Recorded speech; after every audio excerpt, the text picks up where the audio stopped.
श्री सीताराम जय जय बजरंगबली जय बागेश्वर धाम सरकार। प्रिय भक्त, आज हम ब्रह्म मुहूर्त का पूरा रहस्य आपको बताएंगे।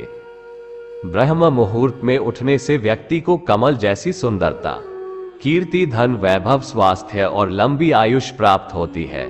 ब्रह्म मुहूर्त निद्रा पुण्य का नाश करने वाली होती है और जो लोग बीमारी से मुक्त लंबी जिंदगी जीना चाहते हैं उन्हें ब्रह्म मुहूर्त में उठना चाहिए।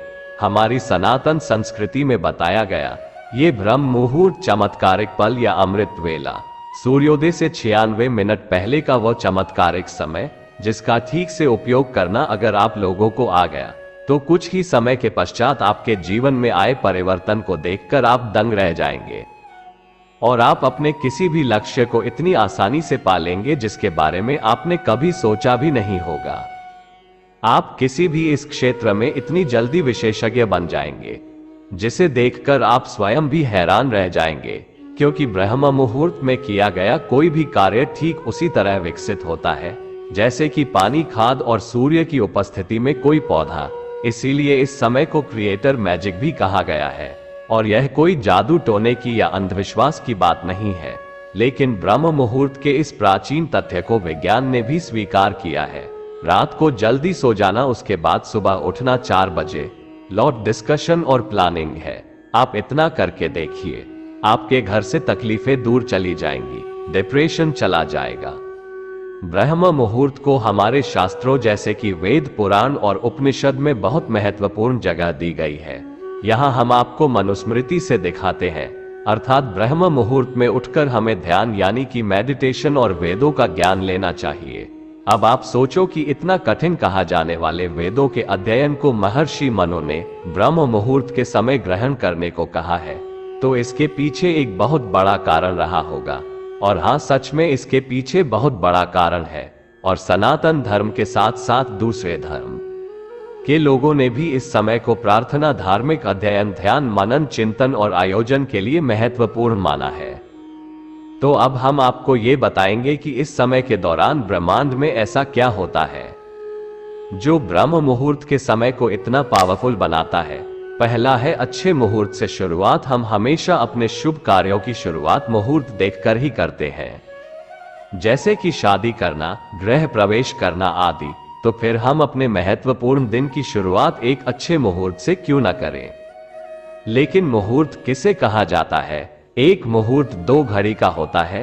1 घड़ी बराबर 24 मिनट और 2 घड़ी बराबर 48 मिनट और 48 मिनट बराबर 1 मुहूर्त और 24 घंटे के एक दिन में ऐसे मुहूर्त होते हैं।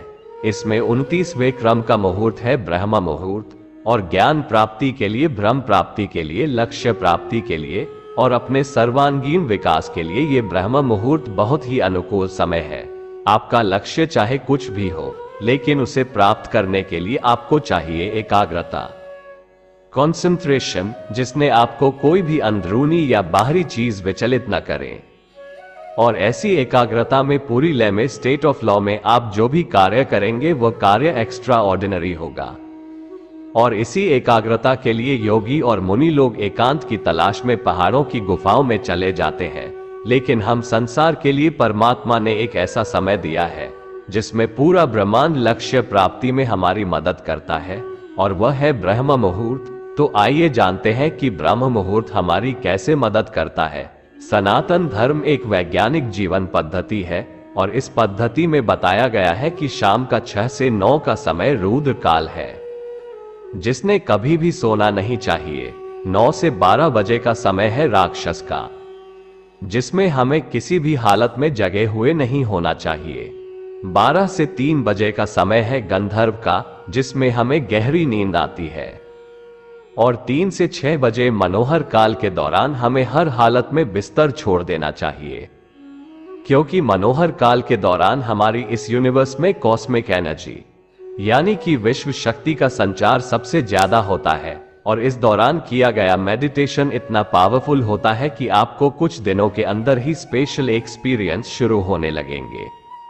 आपकी विश्व शक्ति का लेवल इतना बढ़ जाएगा कि आप अपने कॉन्शियसनेस इंटेलिजेंट में इसका असर देखने लगेंगे। और ज्यादा से ज्यादा कॉस्मिक एनर्जी पाने के लिए साधु योगी ब्रह्म मुहूर्त के दौरान मेडिटेशन करते हैं अब ऐसा बिल्कुल नहीं कि कॉस्मिक एनर्जी पाने के लिए आपको मेडिटेशन ही करना जरूरी है, बिल्कुल नहीं। अगर इस समय के दौरान कंसंट्रेशन के साथ किया गया कोई भी काम, चाहे वह पढ़ाई हो, प्लानिंग हो या मेडिटेशन हो या कुछ भी हो, उस काम के रिजल्ट आपको एक्स्ट्रा ऑर्डिनरी ही मिलेंगे। कॉस्मिक एनर्जी के बाद ब्रह्मांड हमें दूसरी चीज देता है, न्यूनतम ध्वनि प्रदूषण। क्या आप जानते हैं कि तेज आवाज का आपके दिमाग पर क्या असर पड़ता है? अगर नहीं जानते तो आज जान लीजिए। हमारे आसपास की आवाजें हमारे ब्लड प्रेशर को इंक्रीज करती है, जिससे दिमाग ठीक तरह से कंसंट्रेट और फोकस नहीं कर पाता। हैरी पॉटर की लेखक जेके रॉलिंग बताती हैं कि हैरी पॉटर लिखते समय बाहर की आवाजों की वजह से वह ठीक से कंसंट्रेट नहीं कर पाती थी, जिसकी वजह से उन्हें होटल में एक रूम लेना पड़ा था ताकि वह बाहर की अनवांटेड आवाजों से छुटकारा पाकर फोकस के साथ लिख सके। और जब फोकस और कंसंट्रेशन आती है तो छोटी छोटी बातें भी अपना महत्व सिखाती है। और जब सुबह के समय शांत वातावरण में हम कोई भी कार्य करते हैं, तब हम बहुत कम समय में बहुत ज्यादा प्राप्त करते हैं। तीसरा है शुद्ध वातावरण। क्या आप जानते हैं कि ब्रह्म मुहूर्त के समय हमारा वातावरण सबसे बेस्ट होता है? सुबह के समय एनवायरमेंट में 41% ऑक्सीजन और मात्र 4% कार्बन डाइऑक्साइड होती है, यानी कि न्यूनतम प्रदूषण। अब आप जानते ही हैं कि शुद्ध हवा से सैकड़ों फायदे होते हैं, और इसका सबसे बड़ा फायदा यह है कि शुद्ध हवा हमें बहुत ज्यादा शक्ति और तेज मस्तिष्क प्राप्त करती है। तो आपने देखा कि ब्रह्म मुहूर्त में ब्रह्मांड और प्रकृति हमारे किस तरह से सहयोग करती है। अब हम जानते हैं कि हमारा शरीर ब्रह्म मुहूर्त में किस तरह से सहयोग देता है। आयुर्वेद में बताया गया है कि हमारा शरीर जल, अग्नि, पृथ्वी, वायु, आकाश इन 5 तत्वों से बना है, और इन्हीं 5 तत्वों के मिलने से हमारे शरीर की मुख्य शक्ति का निर्माण होता है। वायु और आकाश से वात बनता है, अग्नि और जल से पित्त बनता है, जल और पृथ्वी से कफ बनता है। अब ये जो बात शक्ति होती है वो मानसिक कार्य करने के लिए बहुत ही महत्वपूर्ण है। शाम को 2 से 6 तक और सुबह 2 से 6 तक वो शक्ति हमारे शरीर में प्रवाहित होती है। इस समय के दौरान हमें रचनात्मक और बौद्धिक कार्य करने चाहिए, लेकिन वात शक्ति के दरमियान हमें मस्तिष्क से जुड़े हुए कार्य क्यों करने चाहिए? तो ये जो वात शक्ति होती है वो हमारे शरीर के एक ऐसे चक्र से जुड़ी हुई है जो आध्यात्मिक चेतना को बढ़ाता है, जो हमारी भावनाओं को भक्ति, शुद्ध ईश्वर प्रेम और निष्ठा की ओर मोड़ता है, जिसका प्रतीक हिरण है, जो अत्यधिक ध्यान देने और चौकन्ने बनने का बोधक है। और सबसे खास बात, इस चक्र के देवता शिव और पार्वती है। शिव चेतना और पार्वती प्रकृति की प्रतीक है, जिससे हमें ब्रह्म का ज्ञान होता है। और इस चक्र का नाम है अनाहत चक्र। और जब ब्रह्म मुहूर्त में वाक शक्ति हमारे शरीर में प्रवाहित होती है, ऐसे समय हम कोई बौद्धिक कार्य करते हैं, तो यहां अनाहत चक्र भी अपना प्रभाव दिखाना शुरू कर देता है। अनाहत चक्र का रंग हल्का नीला आकाश का रंग है। अनाहत का समान रूप तत्व वायु है। वायु प्रतीक है और आकाश प्रतीक है अनंता का, जो हमारी रचनात्मकता को, हमारे ज्ञान को अनंत तक फैलाने में मदद करता है।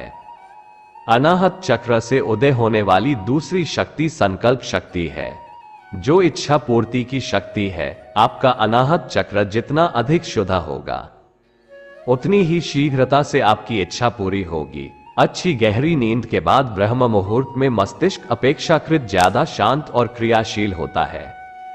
यह एक ऐसा समय है जब ब्रह्मांड और हमारा शरीर दोनों ही सकारात्मक ऊर्जा से भरपूर होते हैं।